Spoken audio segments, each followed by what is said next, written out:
Good afternoon, everyone, and my colleague panelists, Mr. Tathagat Datta.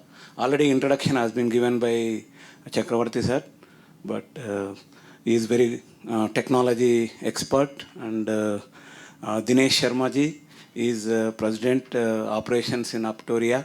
So he is going to be like for today's session is the biggest contributor because he is making a lot of APIs. So knowingly or unknowingly, our chemical industries are biggest contributors for environmental impact, we can say. But I think new technologies and all is going to brief us. And also with us, Mr. Amit Kumar Jha. I think, sir. Yeah, he is also going to be a biggest contributor because now today as a social and governance requirements, the biggest area industries need to cope up. So definitely will add value in that area. And Sai Kumar is from formulation side. So myself, I am Bhaskar Reddy. As Chakravarti sir mentioned, I am Director of Operations. I have total 25 years of experience in this industry. And I am managing almost hetero group solid oral manufacturing. Thank you one and all for attending this session. So this is a manufacturing and sustainable supply chain. So before going into questions to our panelists, so I would like to just give a context. So sustainability is becoming a biggest topic today. So earlier, our business success mostly used to depend on regulatory audits and regulatory compliance and pricing and other things. But today, apart from this, sustainability score is becoming one of the key criteria to enter into the global market. So soon, in the near future, without having sustainability goals in place and this sustainability good score, then we are not going to allowed to participate in most of the RFQs and tenders. So this is the situation. So this mainly focus on the three areas. So we know environmental impact because we are into chemical and pharmaceutical manufacturing. So obviously, knowingly, unknowingly, we cause some damage to the environment. And so environmental and social and governance. These three areas, the compliance is expected a lot by the MNCs and global business partners to make us allowed to the participate in the business. So that is the reason now industries are coping up to meet these requirements. So because now we have experts with us, we'll try to understand what is the industry perspective and how industries are moving to meet all these sustainable goals. So begin with Tathagata. So I would like to actually, what are the a manufacturing industry, what are the 360-degree views to have a sustainable manufacturing, maybe in the chemical and biological and pharmaceutical industry, how a technology, because you are a technology expert, we would like to understand more from you, how a technology is going to help in the sustainability aspect. Thank you, Dr. Reddy. From technology point of view, first I will talk about three aspects. One is the RNA, nucleotide and these type of products where the synthesis requires a lot of solvents. And when we ask the question to ourselves or even we attack the government that one injection cost 18 crore, one injection cost 49 crores. So we never realize how much solvent that reactor has gargled actually during the synthesis. So that is the main thing. So today's pharma industry is at a juncture where the companies are focusing more and more on peptides and oligonucleotides and mRNAs because these are partly between the biologics and partly between the small molecules. So you can manufacture it, the fill finish in a a regular pharmaceutical plant, in a small molecule plant, you can file some of them through typical NDA route rather than the BLA route, and most of them does not require clinical trials. So this is an advantage for the pharma companies to come up with the similar molecules. Now, all this synthesis requires solvent, and this solvent, traces of moisture present in the solvent will actually spoil the case. Entire synthesis will go. I will give you an example. There is a molecule called nusinersen. So nusinersen is used for spinal muscular atrophy, which is used almost one injection costs you around 1 crore rupees. But this nusinersen, it has 17 chiral centers, and even traces 99.99% also it should be non-aqueous. If it is a bit of aqueous environment is there, then the branching will happen in a different direction, and it will instead of efficacy, it will have toxicity. So these type of things are there, but industries are working out, as we are saying, that circular chemistry, to recycle these solvents, to reuse these solvents, so that to bring down the cost. And one more thing is, if you see about this type of molecules, is the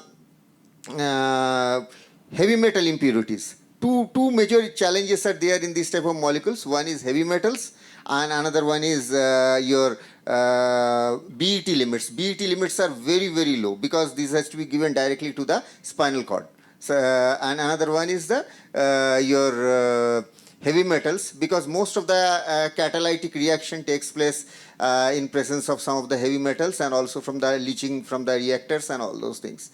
So recycling of this is one technology that actually reduces the cost by several folds for these type of products. But the question comes is that when you go to an investor and say that I am going to reduce the cost of this product, but then upfront you have to make a capex investment of this much, then he shows us the door. That is the first and foremost problem for a circular chemistry thing. Today's world. But I am very much confident. I am a very optimistic person that these molecules, these type of processes will come. Again, another thing is that the biologics, where you will have either the mammalian cell culture or the microbial cell culture. You grow in culture media, and from that the huge quantity of waste is generated. Aqueous waste, which are all aqueous in nature, and this aqueous waste is you can recycle it by simply using a kill tank and killing it, and because they doesn't contain any mineral or any toxic impurities except live cells. So if you can kill the live cells, and then if you can put it for distillation and all those things, you can 100% you can make them compliant to your system. So these are some of the things where the industry is moving forward. And in the morning session which I was attending, I heard some of the speakers, esteemed speakers, were saying that it has to be taken care of from the designing part. So that is the most important thing. Even today, if a old facility is there, and if I want to install those things in the line, that is a Herculean task. So that is not possible. And another portion is obviously that I think all my fellow panelists will agree is the legacy products. So the products which has already been filed.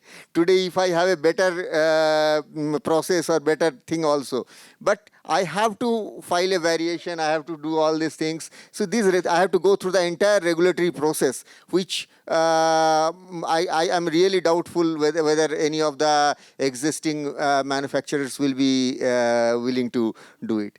So this is briefly about what you said. Thank you, Tathagata. He clearly mentioned that reduction of the waste and recycling the waste. So this is one important aspect we need to see. So what kind of wastes are generated and how the wastes can be eliminated, or the generated waste, how it is reused, or how it is prevented to go for landfilling. And biologics also he mentioned. So thank you very much. And now I am going to Sai Kumar. So he is into formulations. So can you brief in the formulation industry how technologies are helping to have a better sustainability with respect to environmental impact? So I'll speak in a general perspective. So it all boils down to how much land, how much water, how much energy. When it comes to energy, we do have so many operations. If we break down our operations, we need to understand what precisely what your process is required. I mean, the process required. What kind of an operation is it? If I look into that, if we just go with a simple cleaning process, so the current cleaning practice includes usage of either solvents or be it a polar solvent or a regular solvent or just water. Of course, water is a polar solvent once again, and you get some amount of a cleaning. Of course, we are very much worried about the cleaning. To do the simple cleaning, what if we do a process intensification? As in, use some kind of an thing like steam, a low pressure steam, yet portable, yet handy, not disastrous, and just like which could be moved into. Of course, if somebody is interested, I have worked with a company. I asked them to design one, and then they did a prototype. Of course, the results are fabulous. The amount of water that I needed to clean any area had come down by not 10% or 20%. It was less than tenth of what I used to consume. So that is where I understood that intensification of anything, intensification of any particular element can actually give you an amplified results. So is my colleague from, Mr. Amit, I heard he's from Corning. So even their flagship product, which everyone is talking about, the flow chemistry, how does it really make sense? How does it amplify the results? Or how does it has influence on the reaction? The fishbone architecture. Amit, I should tell you, I was at Corning, New York in 2010. There's a museum there. It's a village actually in upstate New York. Yeah, Museum of Glass. It's in upstate New York, and then they have shown me clearly two liquids with two different colors being introduced into that, and then back in 2008, it felt so fascinating. And then they said, they introduced that in two different speeds. And then they've showed me. So subtly they have drilled the concept of flow chemistry at that point of time. Of course, it was just an illustrative way of demonstrating it. Then I understood that only the fluidic reactions can happen. But I have very limited exposure to that anyways. So in formulations, when the manufacturing is over, next comes the packaging. And this is where the major waste gets generated. And these wastes, in my experience, after returning and I've seen, and I've tried to re-engineer my change parts, and I could significantly cut down the amount of packing material consumed. In fact, I could eliminate a complete waste also in certain with certain change parts as well. So that way, at least I can cut down the consumption. And even if I consume, by selecting certain grade or by selecting certain gauge, will actually increase the reusability of the elements that that it has, precisely aluminum. And the way the plastic has picked up into the industry for convenience has also caused us a lot of a problem in terms of OTR and MVTR, which has, the polypropylenes, they have skyrocketing OTR and MVTRs when compared to the aluminum. And thank God everybody is moving back and packing their APS now in aluminum sealed bags.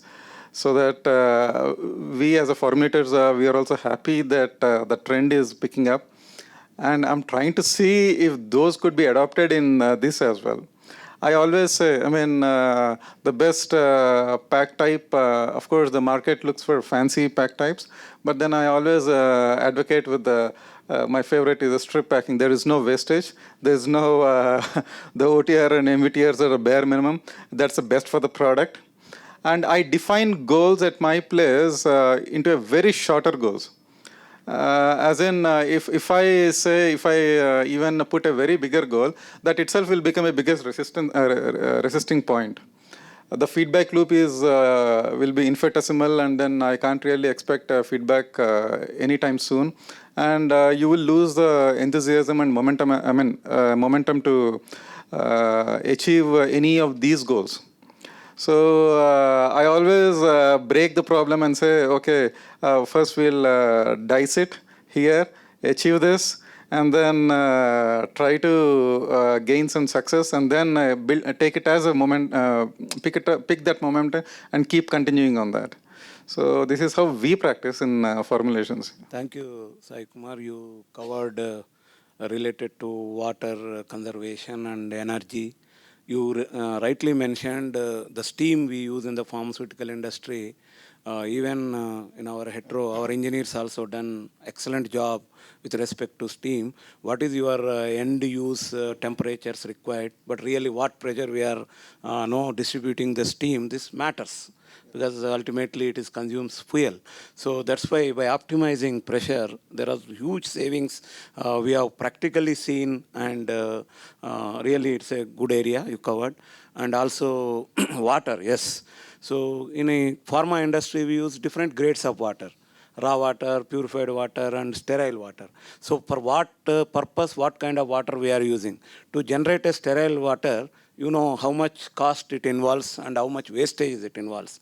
Even purified water also. But people, without having much awareness, and they just use the purified water for cleanings. So daily thousands of KL of water we are using. So this is one area every industry needs to look into.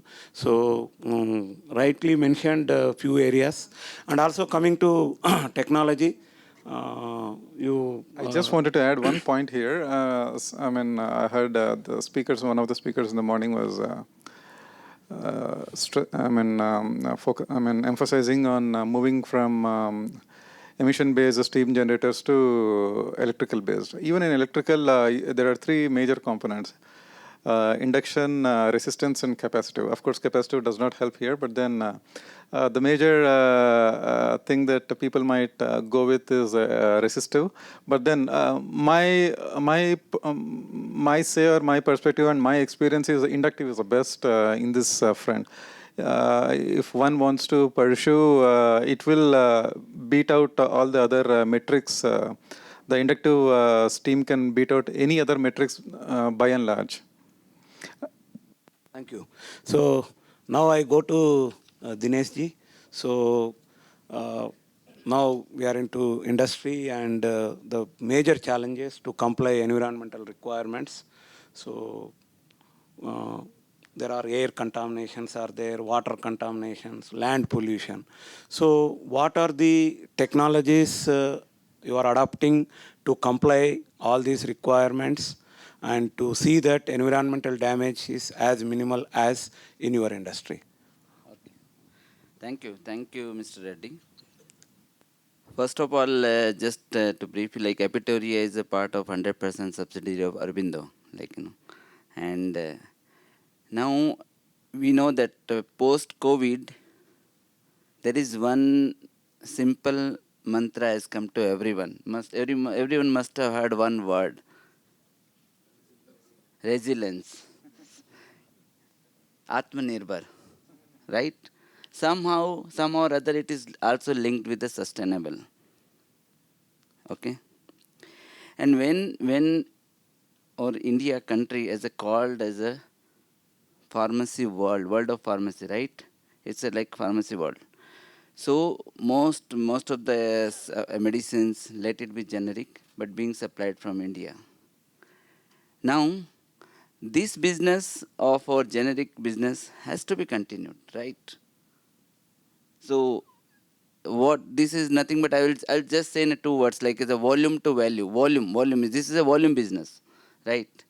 And as we heard in the morning, since morning there new technology being like we can create the more value based. We are moving from volume to value based.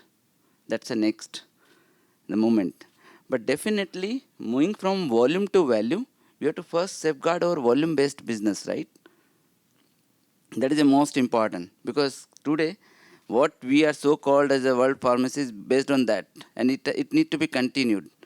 To still today we take the paracetamol, let it be the oldest drug, many old drug, but still it's continued. It's a one of the drug which was helped into the during COVID period, right? It's still continued. So things will be continued. But yes, what is most important for us, how we sustain our volume and at the same time we move to the value based. This transformation is very, very important for us. So first we have to safeguard our volume. In this, how the sustainability we can bring it out. So yes, this in this respect, yes, there are many initiatives are needed to us, because now it's a more and more cost competitive, like being a generic business, so and cost competitive. How to bring that sustainability and considering the environmental aspects, because ultimately some since morning we are hearing now like a license to operate is the basic things, right? We cannot operate without this license. That's very basic minimum things it need to be done. So in this scenario, we need to multiple initiatives. Yes, we have taken at our end. Similarly, I think it can be extrapolated or can be adopted by the multiple other industries. One more thing, in the since morning, someone told like if the best practice what we have done at one industry should be, it should be carried forward. It should be taken to the next in other industries.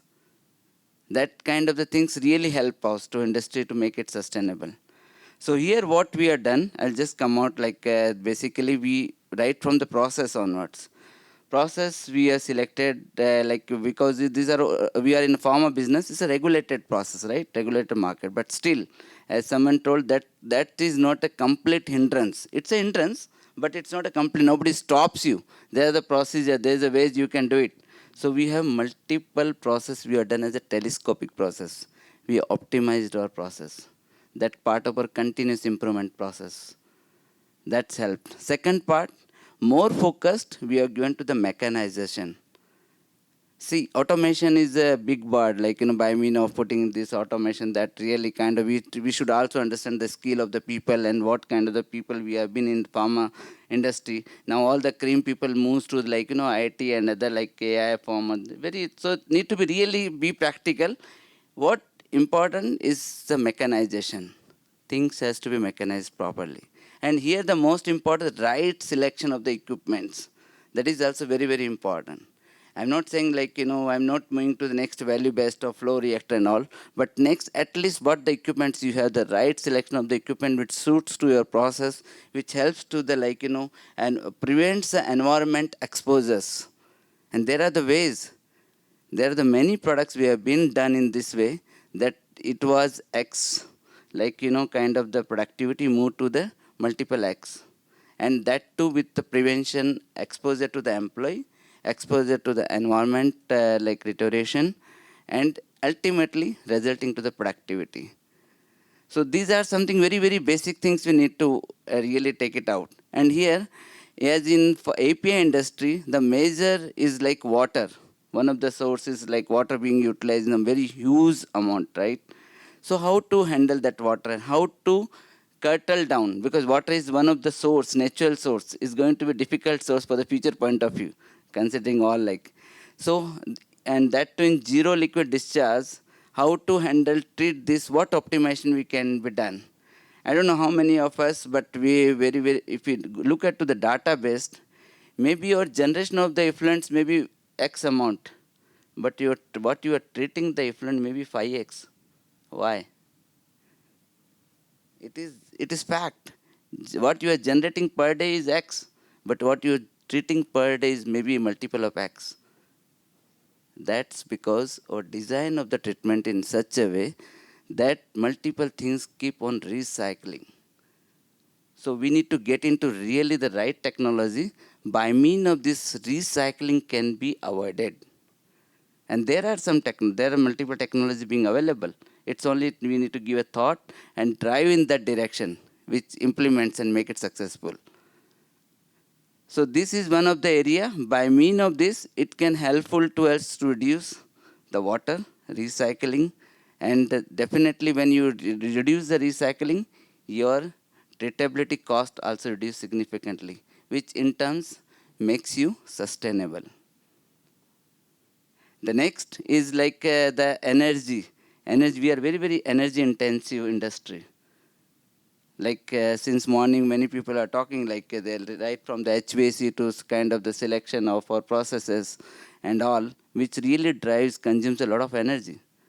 So here, energy point of view, multiple initiatives taken by selection of the right, it does not like a real automation. It's like a small automation of IoT based or like some specific instrumentation automation you do. You can collect the datas. When you collect the datas of utility and all, you understand how much, what is my utilization, how much you are effectively utilized. Most of the time you find that your utilization is very low and equipments are running for longer period. That's really give that data analysis and cuddle down the uses. And then you can set it to some limitation, maybe hardwired interlocks, that really helped. But all these are very small piece of the improvements, but it bring down a big output for you, which makes you to the sustainable business. So this is a game of the volume. When we move to the value, yes, as we said, the next we need to be really transformed into the value now. We cannot be sustained for longer period. Otherwise, our like history of the generic or pharma business, what we so called pharmacy world, will be like a codec, no more. So it need to be, yes, this is a time we need to move a paradigm shift, completely move forward at the time focused onto the next level value creation by means of adopting a specific technology which where the energy is, yes. So we started working to that direction also. Specific kind of technology driven products, specific selection of those issues, by means of using those processes which are very less, space wise plus volume, this creates. Yes. So by means of this combination, it brings down together. It's a good sustainable business. And I think it can be can be extrapolated to the every industry, similar kind of the things, challenges, issues. But yes, it can be help out for the future sustainability. Thank you. Yeah. Thank you, Dinesh ji. You also stressed on energy and water and also technology. And you rightly mentioned that adopting new technologies for new products alone will not sustain our business. Again, business sustainability also important. So we have to look back our legacy products and we have to look into what way we can improve the technology in the existing legacy products. And there are different technologies are coming. Of course, regulatory hindrance is only time-bound hindrance only. But nowadays, regulators also understanding the importance of the sustainability. They are also encouraging technologies like maybe in the API industry, flow chemistry kind of technology, and in the formulations, continuous manufacturing technology. So where continuous manufacturing technology, so your footprints are going down by more than a 50%, and energy utilization going down by several factors. So a lot of advantages are there. So many MNC companies also reformulating their products into suitable to continuous manufacturing. So this is the way technology is also helping to increase the yield and reduce the waste and reduce the energy usage. So thank you. And now going to Amit Kumar ji. So for you, I have a question. How the leadership and management role and commitment is critical in achieving sustainability, especially in the ESG compliance. I request you more focus on, along with environment, thoda social and governance area also please emphasize, because many people from industry, so this subject is not much understood by many people, those who are in operating day-to-day business. Okay. So thank you, Dr. Reddy. Audible? I think it is not working. Not visible. Yeah. So thank you, Dr. Reddy. and thanks CII for having me here. I feel like I'm the odd one out, among all the technical experts. So I'll just, for the benefit of audience, I'll just introduce what exactly I do. So I take care of government affairs and public policy at Corning Technology. And Sai Kumar mentioned about Corning. It's a 175-year-old company, US multinational. It's a multi-product material science company. And we basically operate into three sciences, which is called a glass, ceramic, and optical physics. And through our, a deep manufacturing capability, we make life-changing innovation, which improves, the industries as well as make life better. We are into telecom space through optical fiber. We are also into one of the environmental technology product, which is called a ceramic substrate and filter, which goes into the catalytic converter and which helps you to meet those emission norms, which is another sustainability thing. We are also into pharma and life science space through pharmaceutical glass vials. And we also make a lot of products and services which helps you, to develop those vaccines, enable those bioprocesses and, cell and gene therapy. Another product which I would like to talk, and in fact, since morning we have been talking about the flow chemistry. So let's go with the flow and talk more on that. And you all already, talked about the merit of the flow chemistry. Basically, we all know it is a green, clean, and safe technology. Not just because we are sitting in a forum which talks about the green chemistry and sustainable. It is efficient also, fine, and all the attributes that you mentioned, like it enables flow, like all those better mixing and better heat yield, and then you can easily scale up from the lab to the the commercial stage, and it reduces your footprint also. Obviously, it is safe because again the holdup is very less compared to 1,000 liters. Few liters you can manage, and then you also have the solvent we are talking about since morning. So the very less solvent usage is there. So that is one part of the business that normally we do.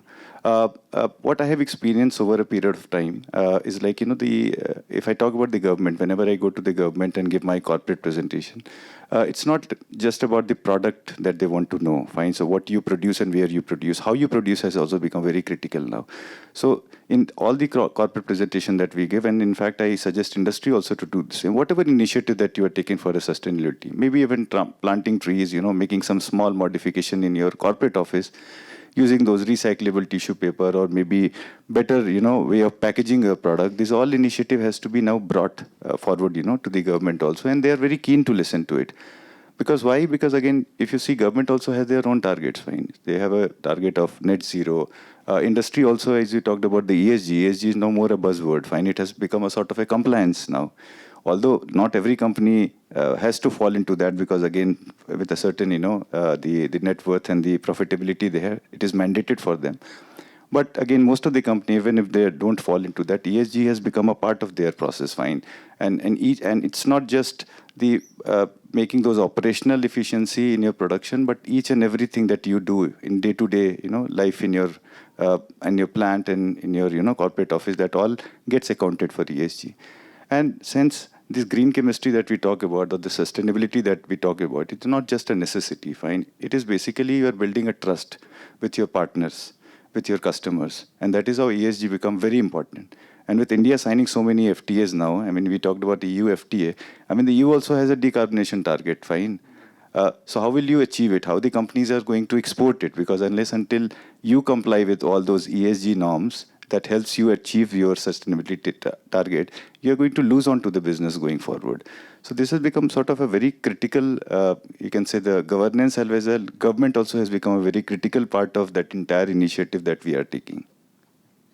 Thank you. Thank you, Amit ji. So now, once again, I go to Tathagata.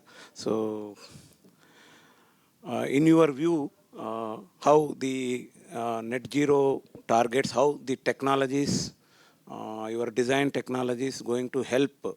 Because now every industry is talking about net zero, and there are some targets, 50% by say maybe 2030, 35, and most of the companies before 2050, they are targeting for net zero, means 100% energy like balancing. So whatever you consume, you are going to generate. So how technology is going to help for this area? So obviously technologies are evolving, and newer technologies will always help this. And I think 2050 is not too far away. So whatever you produce, so as I gave an example that recycling the entire water what you use. So first target should be that net zero, water wastage, and then finally, you can go for water positive. So you are actually producing the water what you are consuming it.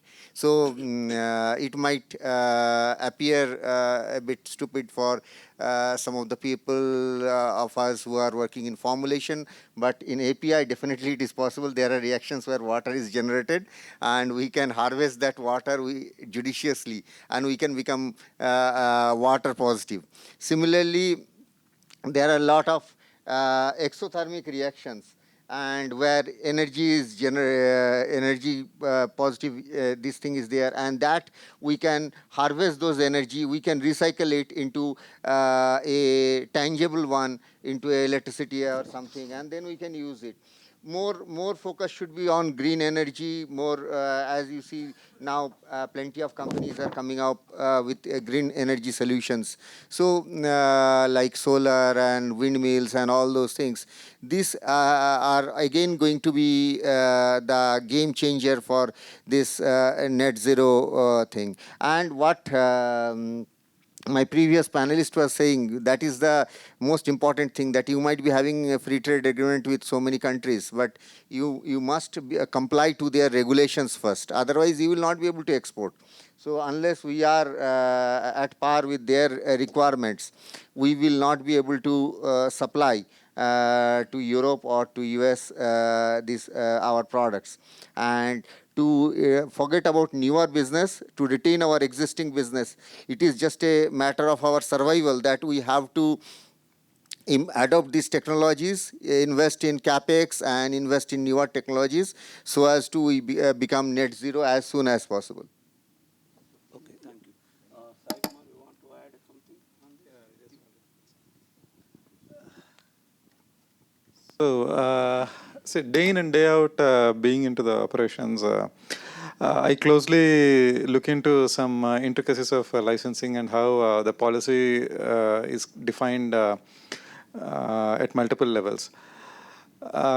It pains me, it bothers me at areas where I'm trying to send my solid waste, spending more, spending more fossil fuel than.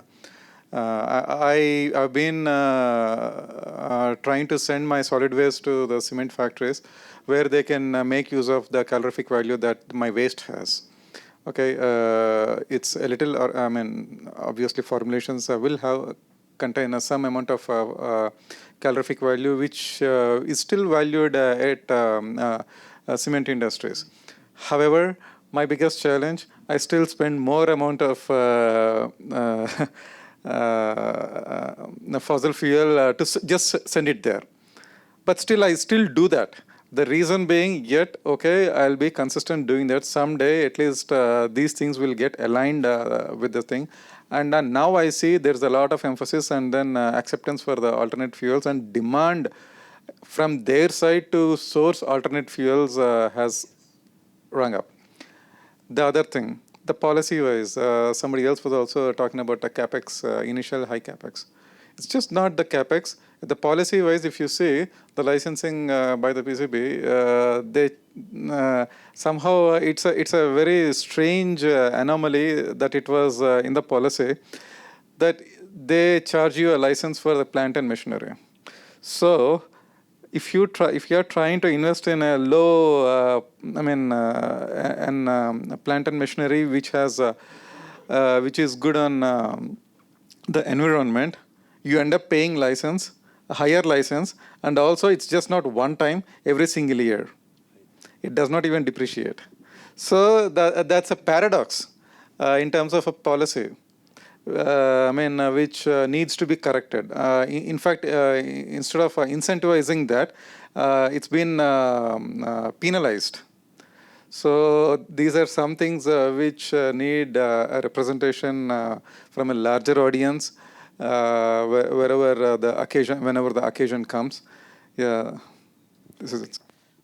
Thank you. Now, Amit ji, so we want to understand from you. So there are different ways of no net zero targets like scope 1, scope 2, scope 3.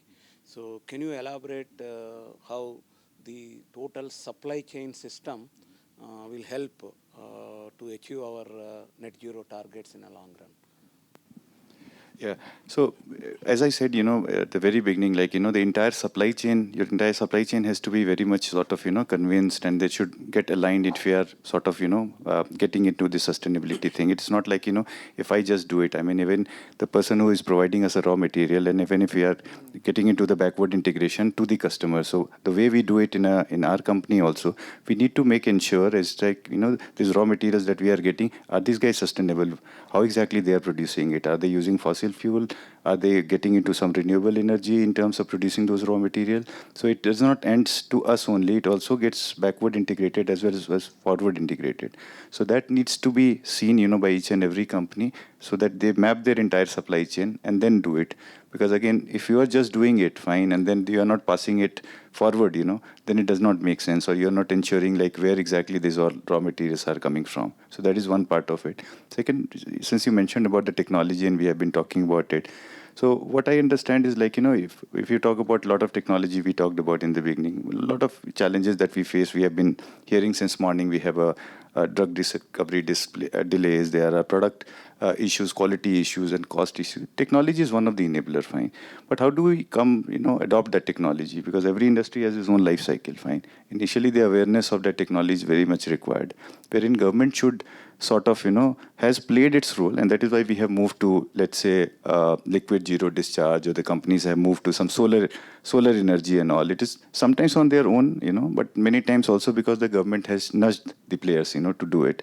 The same goes for any technology. For example, my company deals with the flow technology. If you see globally also, I mean, the governments have across the world have done, I remember FDA passed an act in 2021 wherein they sort of mandated, to spend close to like 100 million to set up those center of excellence for flow chemistry, across the universities. Australia has got their own program. I was reading somewhere that Japan also, there's a department, METI, ministry, which has got a department, New Energy Information Technology Development Organization. They have proved like, these technologies have reduced your energy, cost by 80%. China, which we have been talking about, which has moved up the value chain now from the volume to value. So China has done it fine. So a lot of chemistry they have mandated, like, these are the chlorination or bromination. This chemistry need to be done in terms of like, in the continuous manufacturing process. So government also has a very critical part in terms of nudging the player, because of the initially, rather than institutionalizing anything like, okay, this is a scope 3 requirement and then you need to do it, the government also need to sort of nudge the player to understand what is the significance of this. And there are best use cases also which industry can share among themselves, which I think in the previous also forum we were discussing, like, we are the part of one industry, so how exactly one industry is achieving it, and the second can help. Industry association can also play their role in terms of bringing all the industry together to understand, because I think not much discussion is happening in terms of how the other industries are achieving their scope 1, 2, 3 target. And then common forum, maybe say I can play a role in that, because again, you have got a green sustainability center also, wherein these all industry can share their own experience in terms of how they are achieving it. And if any nudge or help is required from the government, then the government should also sort of come and help these, at least the smaller companies, to come forward and adopt those technologies. Thank you, Amit ji. So, Dinesh ji, so you going forward, we know we are operational heads, so we have multiple challenges to comply all this. So can you elaborate what kind of practical problems you are facing in achieving all these sustainable goals in your industry? Yeah. And what kind of support you are expecting from your management and leaders? Yeah, definitely. You have selected this life, so you have to be continue with this. There is no second choice, right? It goes without saying. So there is no discussion into this. But what you asked is the right thing. Like, what are the challenges? I would like to put a very simple example. Like, what happened? One of our some units where the retain in effluent treatment, biological treatment, retention days are more than 20 days. Still, you are not getting the desired, the COD, okay? Important, why I'm mentioning this specific case, like somebody has to be really deep dive the nitty-gritty or details. That really helps. Because your devil lies in your details. What you do superficial will never help you out. Okay. When understood in the details, we find out one of the solvent, dimethylacetamide. This solvent is not biodegradable. If there are some traces of this, it does not get rid, and that remains. So then, what it takes a longer period for you. Then what? Then the next, you need to find out the ways. And now it is an analysis. You are done just analysis. Next. So once moment you understand this is disease, you can do the treatment. But first you have to understand this is the problem. Now you diagnose it. Yes, there are solutions. Now there are technology by means of some specific enzymes can be developed. They can treat even those kind of specific solvents with the treatable. There is no treatability. Yes, we developed specific enzymes, worked out. So what I want to say, need to be really go into the detail, understand and work out onto those solutions that really help out. As someone mentioned, my colleague mentioned, like, China really moved from volume to value. How? How they moved? They moved it specifically because they understood. China was in the same set of like what we are more or less like similar, like the volume based, but they moved it out. But it is not only the government. You mentioned definitely the regulation is important. Regulation is key to make it success. Many times, if you don't do by choice, you have to do it. There is no, that's a government. It has to be done. It's clear. But at the same time, the drive has to be there. That makes the more like fast. You can deliver at a very faster rate when rather than putting into like a compulsion or regulation. As Srinivas was mentioning, like, industry has to be pull out now. Because at what level, till what level you can do it at academic level. It has to be moved from academic to the industrial mass level. That will happen only when it's driven by the industry or driven by the the leaders in the industry, they take it up. And someone mentioned, Deepak mentioned, I take this takeaway from this forum, that definitely, what I understood, some specific areas, I need to move it further. Yes, so those takeaways has to be taken from this forum, specific, and these leaders, then they can make the changes. So there are many practical difficulties. We need to be really deep dive, understand, yes, to make it sustainable. That's the role of the leaders. And now, here, I think one of the role is specific to the leaders is like getting to the right people onto the right job. That is also very, very important. Because many times what happens, we have the peoples, but really the right people at right place is it available. Make that one, then it can be really make the changes. Thank you. Thank you, Dinesh. So, rightly mentioned, so now in the universities and educational institutes, a lot of research is happening, but really related to this environment and new technologies, because some of the old and legacy technologies, so we are not effectively able to handle the effluents and solid waste because of these. Then sometimes there is a forced deviations possibility. So a lot of investments, government also need to look into, encourage the research in this area, and also as a our industry leaders also need to spend some amount on the new technologies, and we have to bring the technologies and see that everything is handled effectively. And having said this, this sustainability is definitely, it is going to be a big subject, and we are going to without this we are not going to be exist in the business. And of course we are volume based, but we are also slowly moving value based. But even we do value based, but this environmental damage and all will be there. So every industry, now we have to see all no environmental compliancy and all. And every industry leaders and managements should not think this is a capital investment, but it is in a long-term investment. So it will give good scoring and ratings like that. No, your business eligibilities will increase. So all industry leaders and as a operating leaders, though we have to enforce managements to encourage for these investments. So we should not entertain any kind of environmental damage kind of thing. And also one more area is personal exposure and personal hygiene is also playing a significant importance today. So whenever there are social audits are happening, so more focus is given how employees are allowed to work and what kind of exposures are there. So there also we have to look for new technologies and we have to see the health and well-being of the people.